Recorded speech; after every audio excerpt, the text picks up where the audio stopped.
فاتحہ۔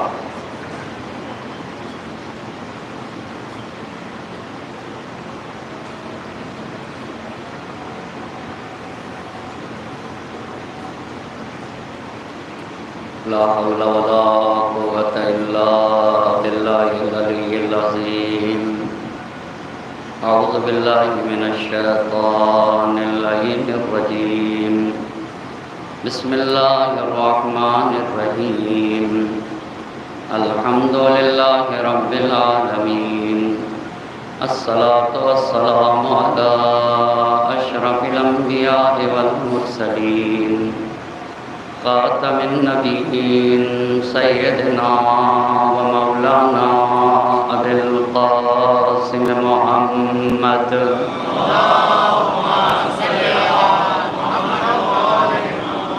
وعلى أهل بيته الطيبين الطاهرين المعصومين، ولعنة الله على أعدائهم أجمعين۔ أما بعد، فقد قال الله سبحانه تبارك وتعالى في كتابه الحكيم وقوله الحق۔ بسم الله الرحمن الرحيم۔ التائبون العابدون الحامدون السائحون الراكعون الساجدون الآمرون بالمعروف والناهون عن المنكر۔ صلوات پر محمد۔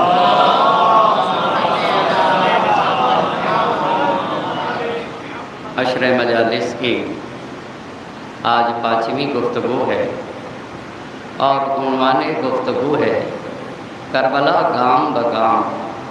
اس عنوان پہ گفتگو کرنے کے لیے قرآن مجید کی جس آیہ مبارکہ کو سرنامہ سخن قرار دیا ہے، اس میں اللہ مصلحین کے شرائط کو بیان کر رہا ہے۔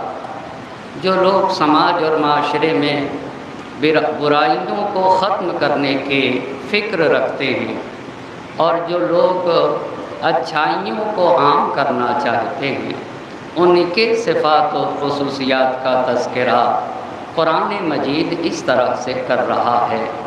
التائبون، ان کی پہلی صفت یہ ہوتی ہے کہ جو انسان سماج اور معاشرے کو بدلنا چاہتا ہے، اس کی پہلی صفت یہ ہوتی ہے کہ وہ اپنے خالق اور مالک سے جڑا ہوتا ہے، آب توبہ سے اپنے وجود کو پاک و پاکیزہ بناتا ہے۔ یہ پہلی شرط ہے۔ العابدون، اور وہ صرف اور صرف اپنے مالک کی عبادت کرتا ہے، اپنے رب کی پرستش کرتا ہے اور اپنے خالق و مالک ہی کو لائق عبادت سمجھتا ہے۔ الحامدون، ان کی تیسری صفت یہ ہوتی ہے کہ وہ صرف اور صرف اپنے پروردگار کی حمد و ثنا کرتے ہیں اور اپنے رب ہی کو لائق ہم سمجھتے ہیں۔ السائحون، اور وہ کائنات کے ذرے ذرے میں اپنے خالق اور مالک کو دیکھا کرتے ہیں۔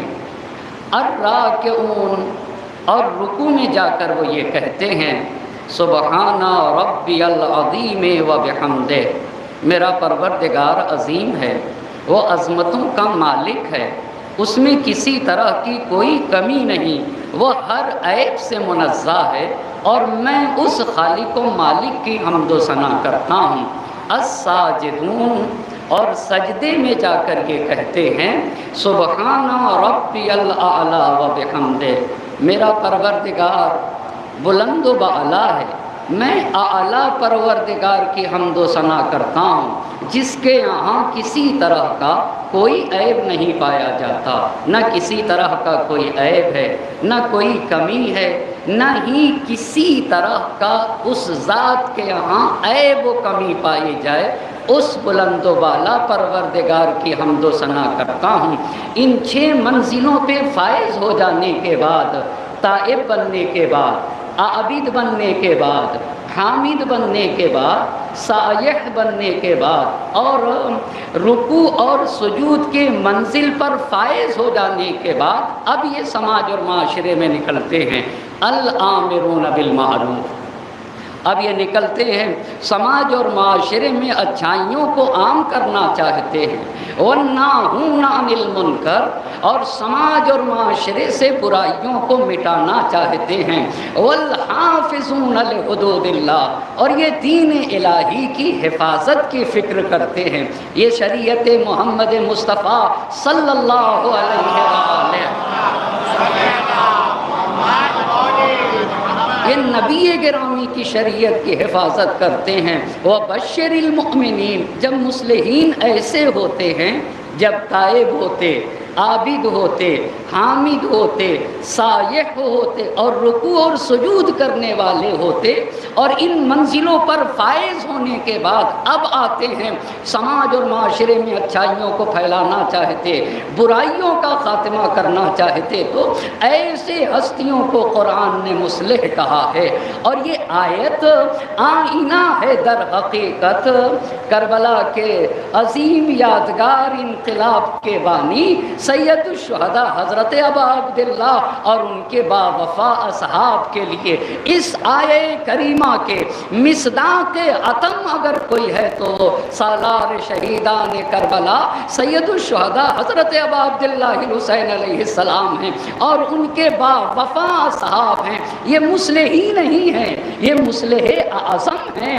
یہ سماج اور معاشرے سے، یہ امت سے تاریکیوں کو مٹانے کے لیے آئے تھے۔ اسی لیے ان کا قیام اس لیے تھا جو دین کی صورت کو بگاڑ دیا گیا ہے، اس بگڑی ہوئی صورت کو اس کے اصلی صورت کے اوپر پلٹانے کے لیے آئے تھے، اور اسی کو بتانے کے لیے عنوان رکھا گیا ہے کربلا گام بگام، اور سلسلہ گفتگو یہاں تک پہنچا کہ نبی کی رحلت کے بعد پہلا انحراف ثقیفہ، اور ثقیفہ میں پہلے خلیفہ کو رسول کا خلیفہ مانا گیا، اور علی مرتضیٰ کو اہل بیت علیہ السلام سے ان کے حق کو چھین لیا گیا۔ یہ پہلا انحراف، اور جب یہ انحراف ہوا تو تین طرح کا ریئیکشن ہوا۔ پہلا ریئیکشن، کچھ لوگوں نے نبی ہونے کا دعویٰ کیا۔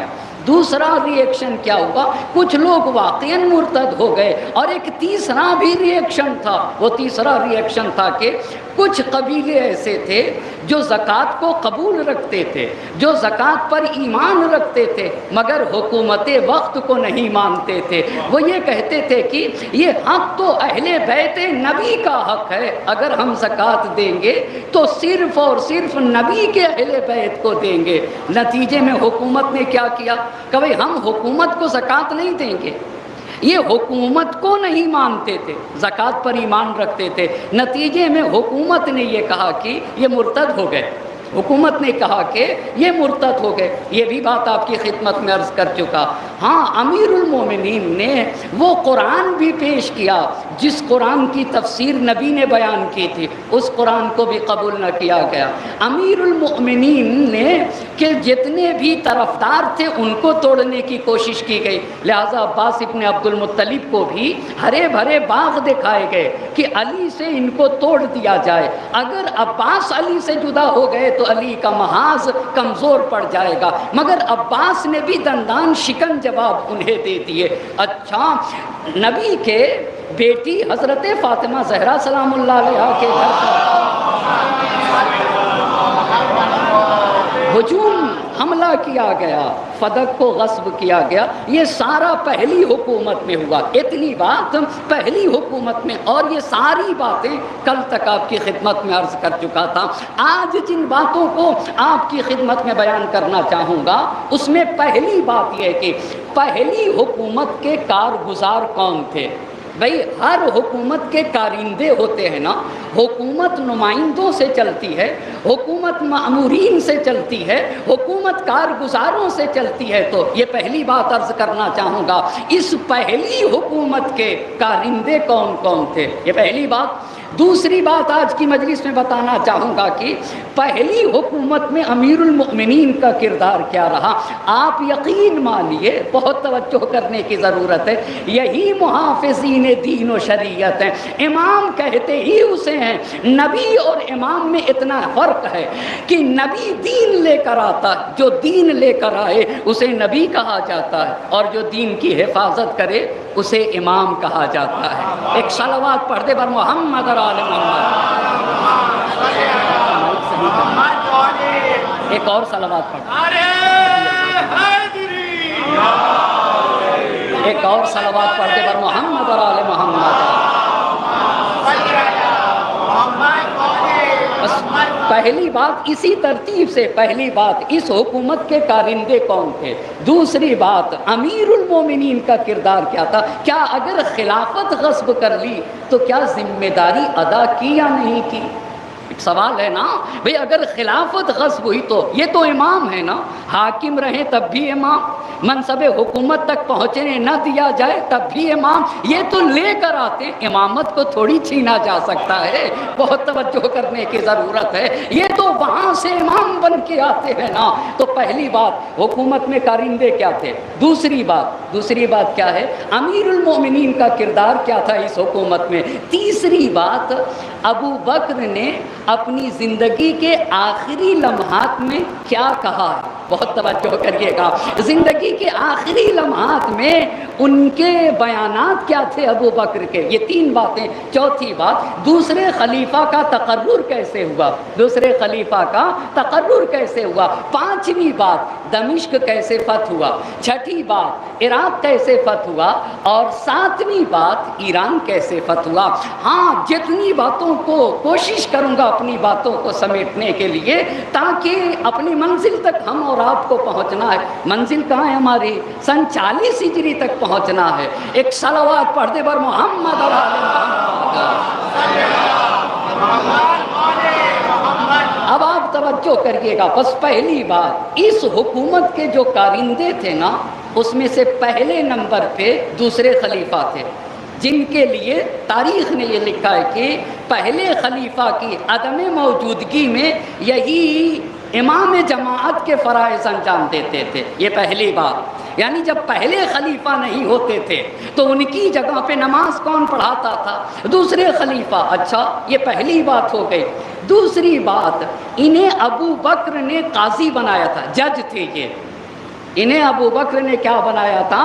قاضی بنایا تھا۔ تیسری بات بہت توجہ کرنے کی ضرورت ہے، سن 11 ہجری میں نبی کی وفات ہے نا، ربیع صفر 28 صفر سن 11 ہجری میں، اسی سال سن 11 ہجری میں پہلے خلیفہ نے دوسرے خلیفہ کو امیر الحاج بنایا۔ کیا بنایا ہے؟ امیر الحاج، یعنی کیا مطلب؟ جتنے حجاج کرام آئیں گے نا، جتنے حاجی آئیں گے، ان سارے حاجیوں کا سرپرست کون ہوگا؟ یہ دوسرے خلیفہ ہوں گے، اسے کہا جائے گا امیر الحاج۔ بس کیا ہوا؟ ان کی عدم موجودگی میں یہ نماز، ان کا عہدہ کیا تھا؟ یہ قاضی تھے۔ یہ کیا تھے؟ یہ قاضی تھے، یہ جج تھے۔ اچھا، تیسری بات، 11 ہجری میں امیر الحاج بنائے گئے، بہت توجہ کرنے کی ضرورت ہے۔ 11 ہجری میں امیر الحاج، اسی لیے ایک بہت بڑے مورخ ہیں، انہوں نے لکھا ہے کہ خلیفہ بن خیاط نے لکھا ہے کہ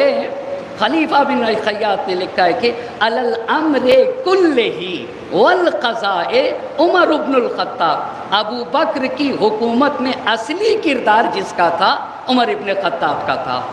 اچھا، یہ سارے امور ان کے اختیار میں ہوتے تھے، یہ جو چاہتے تھے وہ ہوتا تھا، اور یہ منصب قضاوت کے اوپر فائز تھے۔ بس یہ پہلے ہو گئے نا کارندے، کارندوں میں پہلا کون ہوا؟ دوسرے خلیفہ۔ دوسرا انسان جو اس حکومت میں تھا وہ خالد بن ولید ہے۔ خالد بن ولید کون ہے؟ جس نے مالک بن نویرہ کو قتل کیا. مالک کہتے جا رہے تھے میں مسلمان ہوں، پھر بھی قتل کر دیا. قتل کرنے کے بعد ان کی بیوی کے ساتھ اس نے زنا کیا. صرف یہی نہیں کہ مالک کو قتل کیا ہو، ان کی بیوی کو زنا کیا. مرتدوں میں سے ایک گروہ کو جب اسیر کیا، اسلام میں جلانے کا حق نہیں ہے کسی کو، بھئی جو سزا ہے وہ سزا دینا چاہیے. مرتدوں میں سے اسیر کر کے زندہ جلا دیا گیا. اور اسی خالد بن ولید نے جلایا. جب خالد بن ولید نے جلایا، ابو بکر سے شکایت کی گئی کہ بھئی اس خالد بن ولید لوگوں کو عذاب دیتا ہے تو آگ کا عذاب دیتا ہے، اسے منع کرو. تو پہلے خلیفہ نے کہا کہ وہ خدا کی تلوار ہے. بہت توجہ کرنے کی ضرورت ہے. یہ بھی آپ غور کریے نا، آپ اس بات کا اندازہ لگائیے ماحول کیسا تھا. کتنا پرآشوب ماحول بنایا گیا تھا کہ تاکہ کوئی بھی آواز بلند نہ کر سکے. تو ادھر حضرت عمر تھے، ادھر خالد بن ولید ہے. تیسرا کون تھا؟ ابو عبیدہ. تیسرا کون ہے؟ ابو عبیدہ. ابو عبیدہ بھی بیت المال کی دیکھ ریکھ ابو عبیدہ کے ہاتھ میں تھی. اس کے بعد اسے دمشق کے فوج کا سالار سپہ سالار بنایا گیا. عمرو بن عاص بھی تھا، اور کچھ وہ لوگ تھے جو نبی گرامی کے زمانے میں جیسے معاذ بن جبل، یہ لوگ بھی تھے. پر یہ اہم لوگ آپ کی خدمت میں عرض کیا. دوسرے خلیفہ خالد بن ولید، تیسرا انسان کون بتایا میں نے؟ ابو عبیدہ، اور چوتھا عمرو بن عاص. یہ ایک بات ہو گئی نا، یہ کارندے تھے پہلی حکومت میں. اب آئیے دوسرے سوال کے اوپر چلتے ہیں. دوسرا سوال کیا تھا؟ امیر المؤمنین علی علیہ السلام کا کیا کردار ہے؟ امیر المؤمنین علی علیہ السلام کا کیا کردار ہے؟ اسے جاننے کی ضرورت ہے. آپ کو پتہ ہے تاریخ سیاسی اسلام نے اس بات کو لکھا ہے کہ علماء اہل سنت کہتے ہیں کہ ابو بکر اہم مسئلوں میں حضرت علی سے مشورہ لیتے تھے. بہت توجہ کریے گا، قرآن کی ایک آیت ہے، افمن کان یہدی الی الحق، جو لوگوں کو راستہ دکھاتا ہے. بہت توجہ کریے گا، اس کا معنی میں یہ بتانا چاہتا ہوں. قرآن نے کہا ہر صاحب انسان کو ایک عقلی قاعدہ بتایا ہے. عقلی قاعدہ کیا ہے؟ یہ بتاؤ راستہ بتانے والا رہنما ہوگا یا راستہ پوچھنے والا رہنما ہوگا؟ بھائی راستہ بتانے بھی جس کو آتا ہی نہ ہو وہ بتائے گا کیا؟ جس کو آتا ہی نہ ہو وہ بتائے گا کیا؟ راستہ پوچھنے والا رہنما نہیں ہوتا ہے، راستہ بتانے والا رہنما ہوگا. یہ قرآن کی آیت ہے اور ایک قاعدہ عقلی کو بیان کر رہی ہے کہ راستہ پوچھنے والا رہنما نہیں ہوگا، راستہ بتانے والا رہنما ہوگا. امام ولو یہ کہ انہیں منصب خلافت سے الگ کر دیا گیا، مگر کیسی اپنی ذمہ داری ادا کی ہے. وہ خلیفہ اول کے زمانے میں بھی، خلیفہ دوم کے زمانے میں بھی، خلیفہ سوم کے. اچھا تو علماء اہل سنت کیا لکھتے ہیں کہ حضرت ابو بکر اہم مسئلوں میں، بڑے بڑے امور میں مشورہ لیا کرتے تھے اور علی مرتضیٰ کے مسئلے پر عمل بھی کرتے تھے. اور طبقات مالکیہ نے یہ بات لکھی ہے کہ ابو بکر نہیں چاہتے تھے کہ علی مدینہ چھوڑ کر کہیں چلے جائیں. کیوں بھائی؟ کیوں؟ اس لیے کہ انہیں علی کی سخت ضرورت تھی. بھائی جب نہیں آتا تھا تو کیوں بیٹھ گئے آپ؟ جب نہیں آتا تھا کہا وہ مدینہ. یہ طبقات مالکیہ نے لکھا کہ وہ نہیں چاہتے تھے کہ علی مدینہ چھوڑ کے جائیں. اسی کو کہتے ہیں حق ہمیشہ چڑھ کے بولتا ہے. وہ نہیں چاہتے تھے علی مدینہ چھوڑ کر جائیں. کیوں نہیں چاہتے تھے؟ اس لیے کہ کب کون سخت مسئلہ پیش آ جائے اور علی کی ضرورت پڑ جائے، اسی لیے وہ نہیں چاہتے تھے. لہذا تاریخ میں پہلے خلیفہ کے زمانے میں ایک یہودی مدینے میں آیا. یہودیوں نے پڑھ رکھا تھا توریت میں، اپنی کتابوں میں پڑھ رکھا تھا رسول کا جو بھی جانشین ہوگا وہ رسول کی امت میں سب سے زیادہ علم رکھنے والا ہوگا. اللہ اللہ. اور اسی معیار کی بنیاد پہ وہ ہر جو بھی کہتا تھا میں جانشین رسول ہوں نا، اسی معیار کی بنیاد پر اس کا امتحان بھی آ کر لیا کرتے تھے. لہذا ایک یہودی مدینۃ الرسول میں آیا اور مدینۃ الرسول میں آ کے پوچھتا ہے کہ بھائی مجھے خلیفۃ الرسول کی تلاش ہے. بہت توجہ کرنے کی ضرورت ہے. مجھے خلیفۃ الرسول کی تلاش ہے. تو لوگوں نے رہنمائی کی، پہلے خلیفہ کے پاس رہنمائی کی، کہا یہی خلیفۃ الرسول ہے. اب وہ پہلے خلیفہ ابو بکر کے پاس پہنچا، وہ یہودی کے ذرا جملے سنیے گا.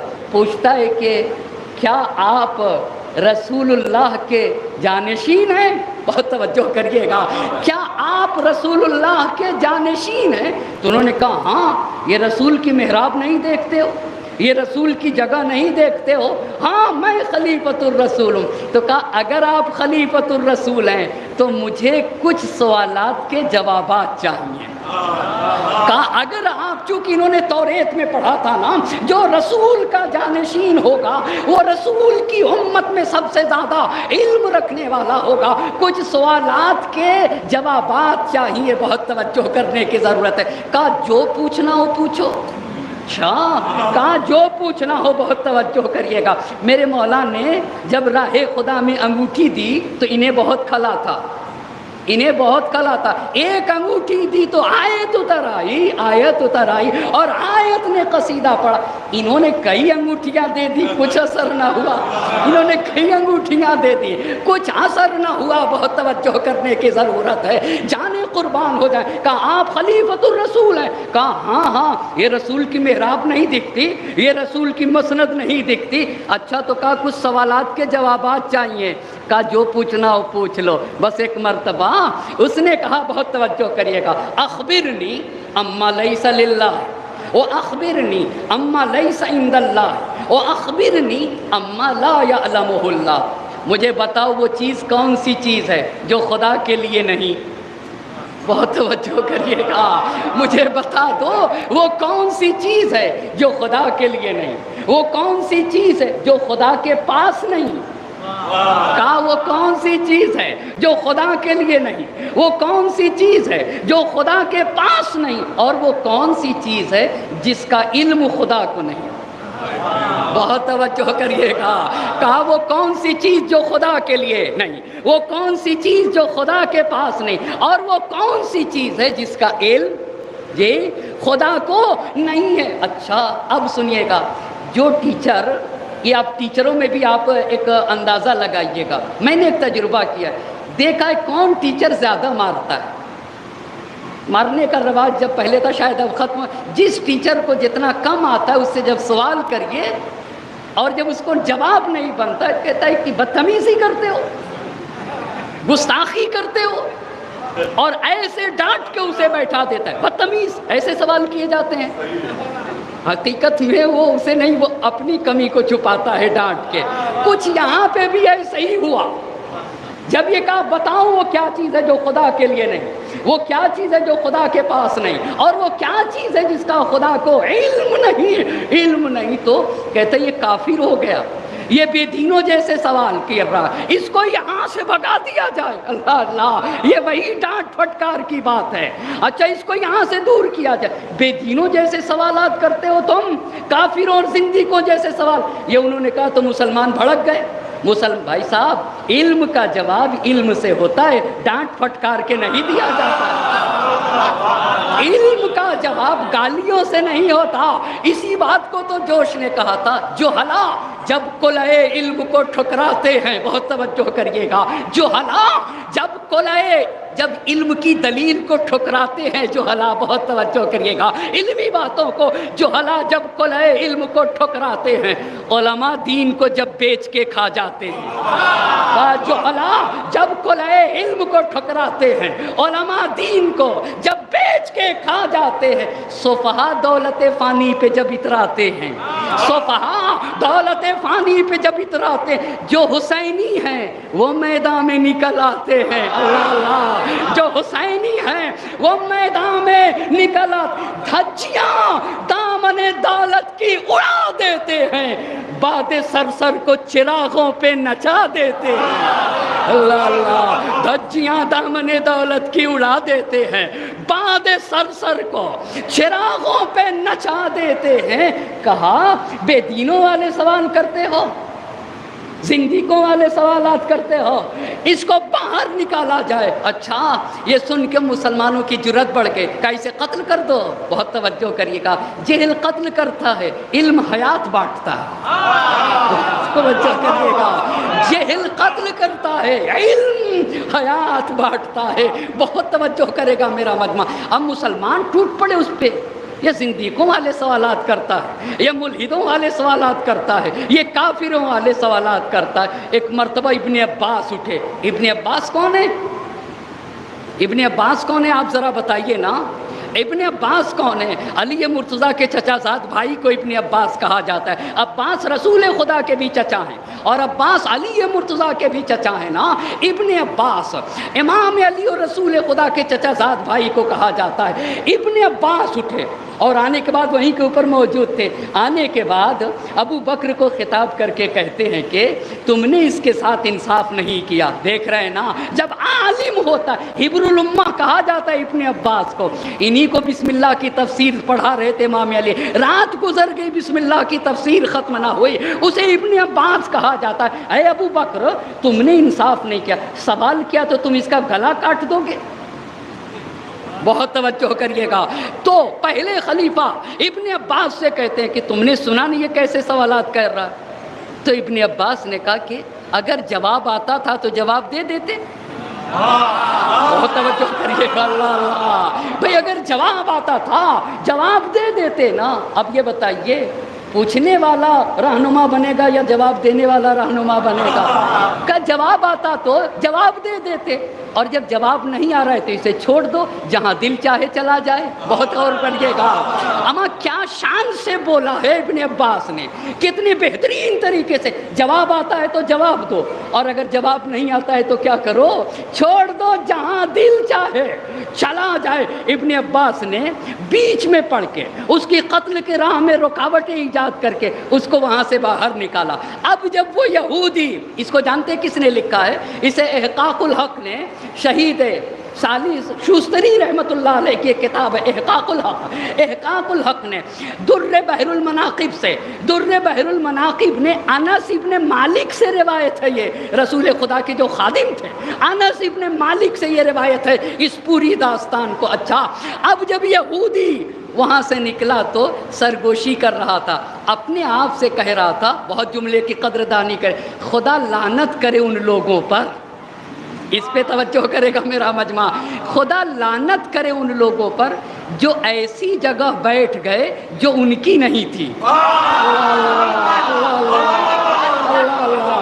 خدا لعنت کرے ایسے لوگوں پر جو ایسی جگہ بیٹھ گئے جو ان کی نہیں تھی، اور وہ اس کے، یہ تاریخ میں پڑھ رہا ہوں، یہ تاریخ میں پڑھ رہا ہوں، یہ حقیقت ہے عزیزان محترم، جو ان کی نہیں تھی، جو ایسی جگہ بیٹھ گئے جو ان کی نہیں تھی، اس کے اہل نہیں تھے، یہ خون ناحق بہانا چاہتے ہیں۔ اللہ اللہ، اور پھر فریاد کر، یہ تو اپنے آپ سے کہہ رہا تھا، پھر فریاد کرنے لگا۔ آپ کو پتا ہے جب اسلام پہ وقت پڑا ہے نا تو ایک ہی گھرانہ کام آیا ہے، اور وہ بنی ہاشم کا گھرانہ ہے، وہ شجرہ طیبہ ہے نا۔ کیوں؟ اس لیے کہ خون خون ہوتا ہے، بلکہ فارسی کی مثل ہے، جگر جگرست دیگر دیگرست۔ اللہ اللہ، اپنا اپنا ہوتا ہے، پرایا پرایا ہوتا ہے۔ ایک صلوات پڑھیں بر محمد اور آل محمد۔